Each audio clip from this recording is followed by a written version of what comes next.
दोस्तों, भगवान गरुड़ का जन्म कैसे हुआ और भगवान गरुड़ की माता को श्राप क्यों मिला?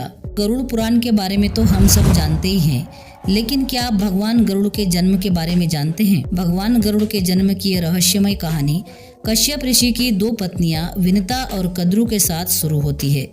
दोस्तों, महान संत वेदव्यास ने कुल 18 पुराणों की रचना की थी, जिनके समग्र स्वरूप को अष्टादश महापुराण कहा जाता है। इन्हीं पुराणों में से एक है गरुड़ पुराण, जिसका पाठ मृत्यु के पश्चात मृत व्यक्ति के परिजनों द्वारा उस मृत आत्मा की शांति के लिए किया जाता है। हिंदू शास्त्रों के अनुसार ऐसा कहा जाता है कि गरुड़ पुराण के पाठ करने पर ही आत्मा को इस संसार से मुक्ति मिलती है और वह अपने निर्धारित स्थान की ओर प्रस्थान करती है।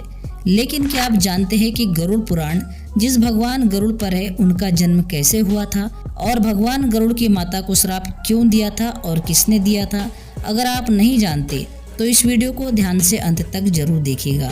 इन सारे सवालों के जवाब इस वीडियो में विस्तार से जानेंगे। दोस्तों, इस वीडियो को एक लाइक जरूर कर लीजिएगा। कश्यप ऋषि की दो पत्नियां थी, एक का नाम था विनता और दूसरी पत्नी का नाम था कद्रु। दरअसल एक बार ऋषि कश्यप ने अपनी पत्नी कद्रु से कहा कि वह संतानोत्पत्ति के लिए एक यज्ञ प्रारंभ करने जा रहे हैं, ताकि उन्हें और अधिक पुत्रों की प्राप्ति हो सके। कश्यप ऋषि ने सबसे पहले कद्रु से पूछा कि उन्हें और कितने पुत्र चाहिए। इस सवाल के जवाब में कद्रु ने कहा कि उन्हें बहुत सारे पुत्र चाहिए, ताकि वह उनकी आज्ञा का पालन करने के साथ साथ उनकी हर इच्छा भी पूरी करे। ऋषि कश्यप ने जब अपनी दूसरी पत्नी विनता से यही सवाल किया, तब विनता ने जवाब दिया कि वह मात्र 2 पुत्रों की कामना करती है, जो कद्रु के सभी पुत्रों की अपेक्षा ज्यादा ताकतवर हो। कश्यप ऋषि ने उन दोनों पत्नियों की इच्छा को स्वीकार किया। उसके बाद कश्यप ऋषि ने यज्ञ प्रारंभ किया। यज्ञ पूर्ण होने के बाद कद्रु को 1000 अंडज मिले, जिनसे उन्हें 1000 पुत्र उत्पन्न होने थे। कद्रु ने सभी अंडों को गर्म पानी में रख दिया और उनकी देखरेख करने लगी। इसके बाद ऋषि कश्यप के बोने ऋषियों ने विनता के 2 पुत्रों की उत्पत्ति के लिए यज्ञ प्रारंभ किया। इस यज्ञ के द्वारा उन्होंने एक ऐसे पुत्र का आह्वान किया जो इंद्र देव से भी कहीं ज्यादा ताकतवर होता और साथ ही उसके भीतर अपने स्वरूप को बदलने के साथ साथ भारी से भारी सामान उठाने की ताकत होती। इस दौरान इंद्रदेव को यह भनक लगी कि यक्ष के द्वारा एक नए और ताकतवर इंद्र का जन्म होने वाला है। तब वह अपने पिता ऋषि कश्यप के पास गए और उन्होंने पूछा कि पिताजी, क्या इस यज्ञ के द्वारा मेरे से भी ताकतवर इंद्रदेव का जन्म होने वाला है? जब ऋषि कश्यप को इस बात का पता चला कि बोने ऋषियों ने इस यज्ञ के द्वारा एक ऐसे पुत्र का आह्वान किया है जो इंद्रदेव से भी ज्यादा ताकतवर होगा, तो ऋषि कश्यप को बड़ा क्रोध आया।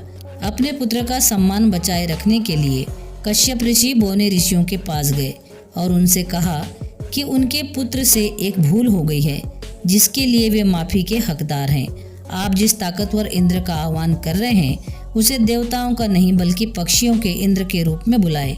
ऋषि कश्यप के आग्रह को मानकर बौने ऋषियों ने पक्षियों के ताकतवर इंद्र का आह्वान कर यज्ञ से उत्पन्न हुए 2 अंडे ऋषि कश्यप को सौंप दिए। अपनी पत्नी विनता को अंडे सौंपते हुए कश्यप ऋषि ने कहा, इनका बहुत ध्यान रखना और कुछ भी हो जाए अपना धीरज मत खोना। इतना कहकर ऋषि कश्यप हिमालय पर तप करने के लिए प्रस्थान कर गए। आगे चलकर कद्रु के 1000 अंडों में से 1000 सांप निकले। कद्रु उन्हें देखकर बड़ी प्रसन्न होती थी और उनके साथ खेलती, लेकिन समय पूरा होने के बाद भी विनता के अंडों में से कुछ नहीं निकला। कद्रु विनता को ताना मारने का एक भी मौका नहीं छोड़ती थी। विनता को बड़ा दुख होता। ऐसे में जलन में आकर उन्होंने अपना एक अंडा तोड़ दिया, यह देखने के लिए कि उसमें कुछ है भी या नहीं।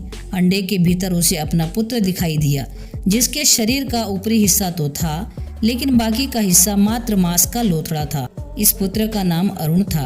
अरुण ने अपनी माँ से कहा, पिता के कहने के बाद भी आपने अपना धैर्य खो दिया और मेरे शरीर का विस्तार नहीं होने दिया, इसलिए मैं आपको श्राप देता हूँ कि आपको अपना जीवन एक सेवक के तौर पर बिताना होगा।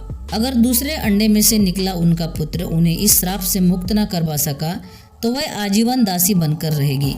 भय से विनता ने दूसरा अंडा नहीं फोड़ा और पुत्र के श्राप देने के कारण छोटी बहन कद्रु की दासी बनकर रहने लगी। बहुत लंबे काल के बाद दूसरा अंडा फूटा और उसमें से विशालकाय गरुड़ निकला, जिसका मुख पक्षी की तरह था और बाकी का शरीर इंसानों की तरह था। हालांकि उनके पसलियों से जुड़े उनके विशालकाय पंख भी थे।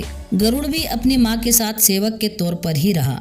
गरुड़ बहुत ताकतवर थे और अपनी इच्छा अनुसार अपना स्वरूप बदल सकता था। जब गरुड़ को यह पता चला कि उनकी माता तो उनकी ही बहन की दासी है और क्यों है यह भी पता चला, तो उन्होंने अपनी मौसी कद्रू और सर्पों से इस दासत्व से मुक्ति के लिए उन्होंने शर्त पूछी। सर्पों ने विंता की दासता की मुक्ति के लिए समुद्र मंथन से निकला अमृत मांगा। अमृत लेने के लिए गरुड़ स्वर्गलोक की तरफ तुरंत निकल पड़े। देवताओं ने अमृत की सुरक्षा के लिए 3 चरणों की सुरक्षा कर रखी थी। पहले चरण में आग के बड़े पर्दे बिछा रखे थे, दूसरे में घातक हथियारों की आपस में घर्षण करती दीवार थी और अंत में 2 विषैले सर्पों का पहरा था और वहां तक भी पहुंचने से पहले देवताओं से मुकाबला करना था। गरुड़ सबसे भिड़ गए और देवताओं को बिखेर दिया। तब गरुड़ ने कई नदियों का जल मुख में ले पहले चरण की आग को बुझा दिया। अगले पथ में गरुड़ ने अपना रूप इतना छोटा कर लिया कि कोई भी हथियार उनका कुछ ना बिगाड़ सका और सांपों को अपने दोनों पंजों में पकड़कर उन्होंने अपने मुंह से अमृत कलश उठा लिया और धरती की ओर चल पड़े। लेकिन रास्ते में भगवान विष्णु प्रकट हुए और गरुड़ के मुंह में अमृत कलश होने के बाद भी उसके प्रति मन में लालच न होने से खुश होकर गरुड़ को वरदान दिया कि वो आजीवन अमर हो जाएंगे।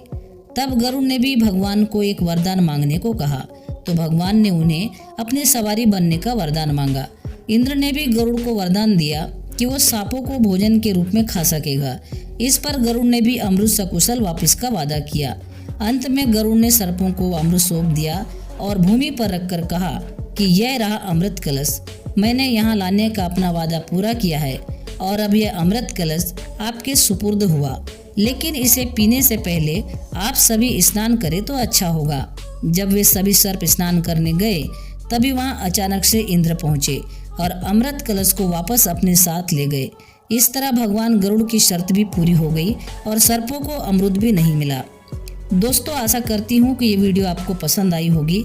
अगर वीडियो पसंद आई हो तो इस वीडियो को लाइक करके चैनल को सब्सक्राइब जरूर करें और इस वीडियो को ज़्यादा से ज़्यादा शेयर करें।